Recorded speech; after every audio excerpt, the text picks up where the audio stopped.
안녕하세요. 와니경제TV입니다. 네, 오늘은 양도세 중과 관련해서 좀 말씀 나누려고 하는데요.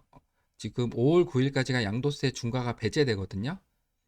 많은 분들이 이제 관심도 많고 점점 이제 시간이 이제 그 날짜가 다가오면서 더 많은 고민들을 하시는 것 같고 상담 의뢰도 좀 많아서 오늘은 양도세 중과 관련된 여러 가지 얘기를 해보려고 주제를 잡았습니다. 양도세 중과에 관련해서 그래도 살펴보려면 양도세에 대한 원래 기본적인 어떤 계산 구조를 이해를 해야 되고 그 기본 계산 구조에서 중과가 뭐냐 그리고 중과 배제는 뭐냐 이제 요걸 조금 설명드릴 건데 이제 보시는 화면에서 왼쪽에 보시면 이제 기본이라고 돼 있죠. 기본적으로 양도소득세는 양도 차익에서 출발을 합니다. 양도 차익이라고 하면 뭐 내가 뭐 100에 사서 200에 팔았어. 그럼 100이 남잖아요. 그 100에 대해서 양도 차익이라고 하고요. 뭐 필요 경비는 뭐 예를 들어서 자본적 지출, 뭐 인테리어를 했다. 근데 거기에 뭐 한 30 정도를 내가 썼다 하면은 양도 차익 아까 100에서 필요 경비 30을 빼서 실질적인 양도 차익은 70으로 계산이 되는 거죠. 이 70을 가지고 만약에 장기 보유 특별 공제가 적용이 된다고 하면은 최대 30%, 1세대 1주택 비과세 혜택의 최대는 또 80%거든요. 그래서 장기 보유 특별 공제를 받고 거기에 이제 기본 공제 250만 원을 빼면 과세 표준이 나옵니다. 과세 표준은 뭐 항상 말씀드리지만 세금을 계산하기 위한 금액이에요. 이 금액에 이제 양도세 세율을 곱하면 그럼 이제 양도세액이 나옵니다. 세율은 기본 세율, 우리나라 소득세율이 6에서 45%인데 양도세율도 기본 세율하고 똑같습니다. 그래서 6에서 45% 누진세율이 적용되고 여기에 이제 양도소득세는 국세고 소득세는 또 지방소득세가 또 따로 붙거든요. 그래서 국세 10%인 양도소득세 10%인 지방소득세가 붙어서 어, 총세액인 양도소득세와 지방소득세를 합해서 총세액이 나온다. 이렇게 보시면 됩니다. 이게 기본적인 이제 양도소득세 계산 구조인데 이제 중과 다주택자 중과 중과는 이제 다주택자 중과예요. 이게 무슨 말이냐면 주택을 두 채, 세 채 이상 보유한 상태에서 양도를 하게 되면 세금을 중과 그러니까 조금 더 무겁게 계산하겠다라는 게 이제 중과 제도인데 그럼 중과가 적용이 되면 어떤 게 바뀌느냐? 제가 이제 오른쪽에 이제 중과 관련돼서 기본 구조와 중과 구조를 제가 그렸는데 딱 보시면 나오죠. 일단 기본적으로 장기보유 특별공제를 적용하지 않습니다. 장기보유 특별공제라는 게 되게 크게 어떻게 보면은 혜택을 볼 수 있는 부분인데 이 부분이 빠지면 아무래도 양도 차익에서 또 빠지는 어떤 부분이 없다 보니까 세금이 올라가죠. 또 하나 이제 보셔야 될 거는 세율이 달라집니다. 세율이 기존에는 6에서 45%이 정도 세금이 붙었다면 2주택자가 팔게 되면 기본 세율의 20%를 가산해요. 이게 무슨 말이냐면 내가 만약에 원래 양도 차익이 45%야. 근데 내가 중과가 돼서 2주택자면 65%를 계산하는 거예요. 만약에 3주택자 이상이면 30%를 가산하는 거죠. 그럼 거의 75%의 기본 세율이 적용되는 거고, 그러니까 중과세율이죠. 거기에 지방세 아까 제가 10% 붙는다고 그랬잖아요. 그럼 75%에 7.5%니까 82.5%의 세금이 붙는다. 그래서 아까 제가 그 제목에 82.5%를 제가 적은 겁니다. 그래서 최대 세율 82.5%니까 사실은 이제 웬만해서는 이제 세금 때문에 만약에 매도에 대한 어떤 의사결정을 해야 된다고 한다면 하기가 어려운 상황인 거죠. 네. 우리나라 기존의 최고 세율은 이제 50% 증여세율, 상속세 증여세율이 50%였고, 여기에 이제 물론 그 주식 관련돼서는 할증이 붙어서 뭐 60%까지 올라가지만, 양도세가 이제 최대 세율로 올라온 네, 셈인 거죠. 근데 어쨌든 중과라는 게 이제 이렇게 세율을 어쨌든 간에 세금을 많이 계산하는 구조인데 이게 2026년 5월 9일까지 중과 적용을 잠깐 하지 않도록 했었어요. 근데 이번에 2026년 5월 9일이 이제 곧 다가오고 더 이상 이렇게 중과를 배제하는 거를 안 하겠다. 그러니까 다시 중과를 적용하겠다 하는 게 이제 5월 9일 이후부터라고 보시면 됩니다. 조금 더 살펴볼까요? 장기보유 특별공제는 뭐 대부분 잘 아시겠지만 기본적으로 보유 기간이 3년 이상인 토지와 건물이에요. 뭐 내가 보유를 2년 했다? 안 됩니다. 일단 기본적으로 3년 이상 보유한 토지 건물에 대해서 뭐 연 3%씩 뭐 이렇게 글자로 돼 있는데 표로 제가 가져왔고요. 일반 공제라고 하는 게 이제 3년에서 4년인 경우 6%, 그리고 15년 정도 보유했다 그럼 30%까지. 그래서 일반적인 장기 보유 특별 공제는 30%가 최대 한도고요. 근데 만약에 내가 1세대 1주택인데 장기 보유 특별 공제를 적용받는다. 그렇게 되면 이제 보유 기간뿐만이 아니라 거주 기간까지 이제 같이 고민을 해서 이렇게 표가 설정되어 있습니다. 뭐 예를 들어서 보유 기간의 최대가 40%고요. 거주 기간의 최대가 40%여서 보유 기간의 최대 10년 이상, 그다음 거주도 10년 이상을 하였다면 40, 40 더해서 최대 80%까지 적용을 받으실 수 있습니다. 참고로 거주 기간은 보유 기간 안에서 하셔야 됩니다. 그러니까 뭐 당연한 얘기긴 한데 보유와 거주 기간은 같이 고민하시면 될 것 같고, 그래서 일단은 이런 장기 보유 특별 공제를 이제 그 중과가 적용되면 배제받는다라고 보시면 되고요. 또 하나, 양도세 기본세율은 아까 제가 간단하게 말씀드렸지만 6에서 45% 구간입니다. 그래서 내가 근데 이 과세표준 구간은 45%가 어떻게 적용되냐면 과세표준, 즉 세금을 계산하기 위한 금액이 10억이다. 그러면은 대략 3억 8,406만 원부터 10억 초과분의 45%가 적용되는 거죠.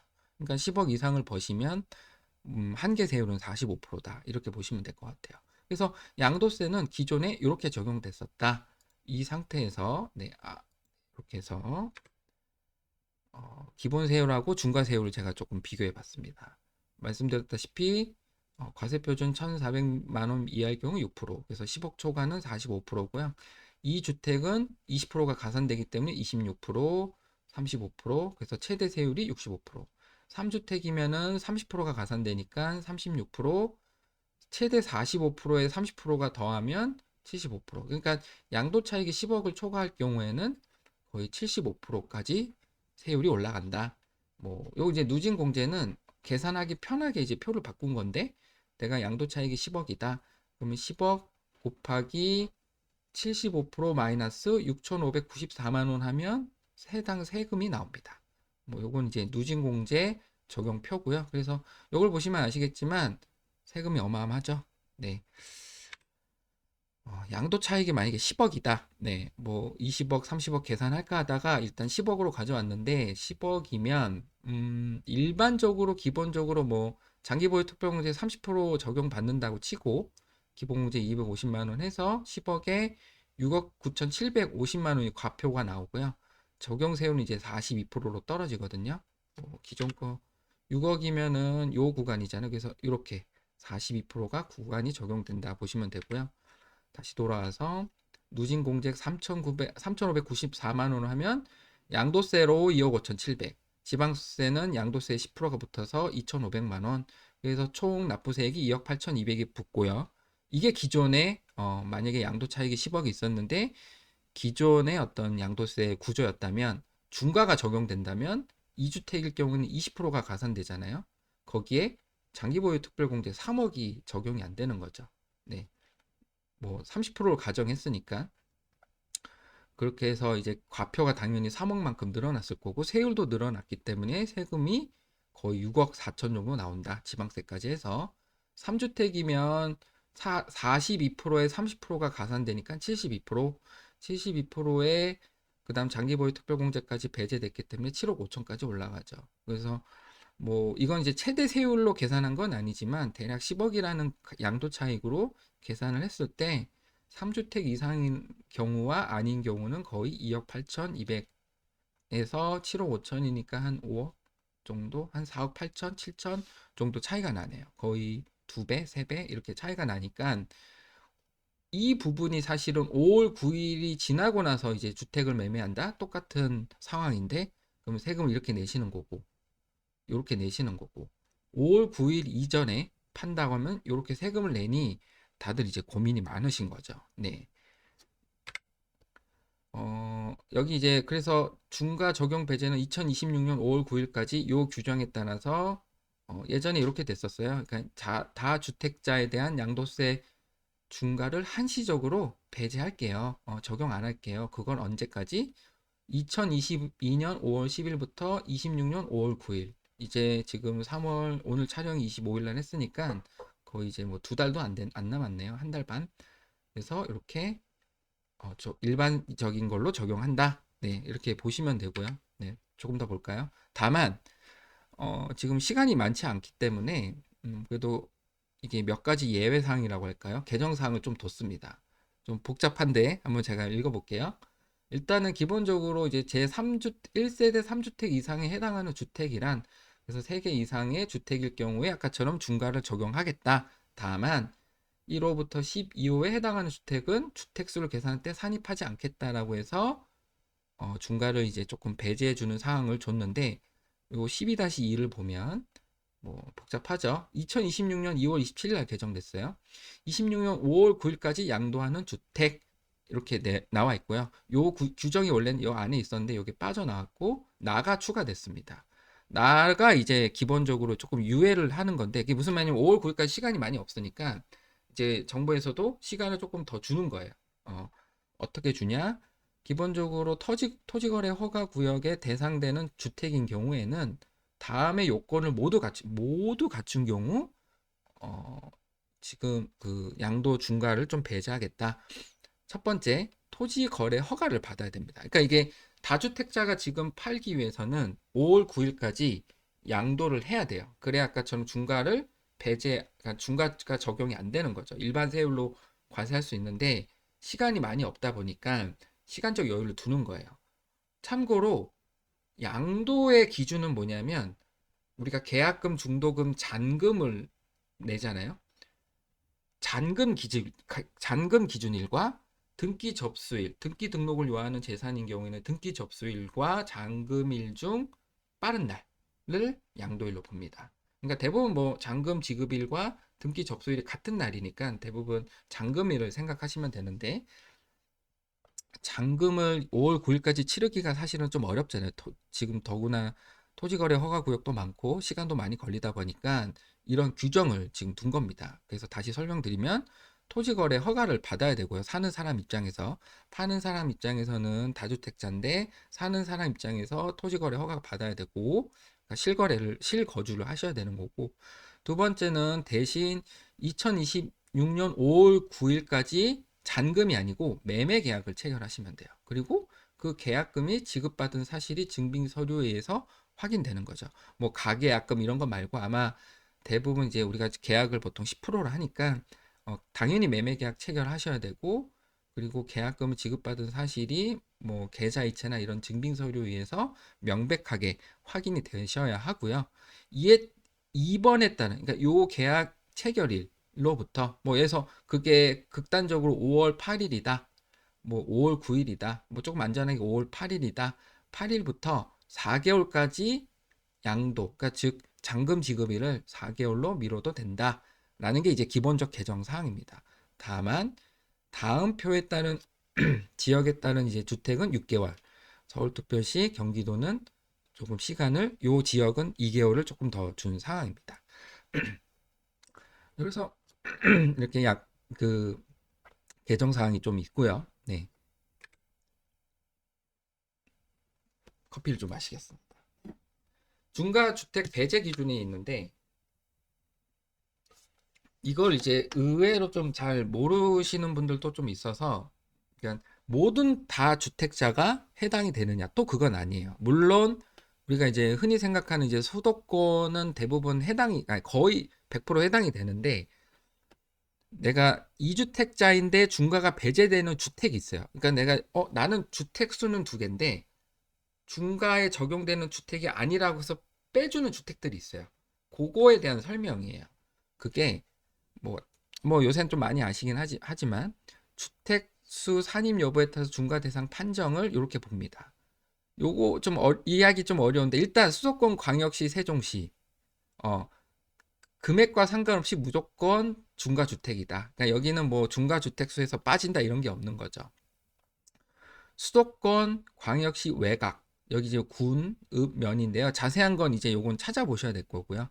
아니면 이제 주변에 세무 전문가 찾으셔서 꼭 상담 받으셔야 될 것 같고 기타 지역도 있는데 결국은 기준 시가 3억 원 초과 시만 포함하고요. 그게 안 되면 중과에서 빠지는 거예요. 이게 여기 표가 좀 어려워서 요 표로 보시면 될 것 같아요. 결국은 현재 지금 내가 갖고 있는 주택이 일단 기준 시가 3억을 초과해 그럼 중과 대상이 무조건 포함되는 주택이고요.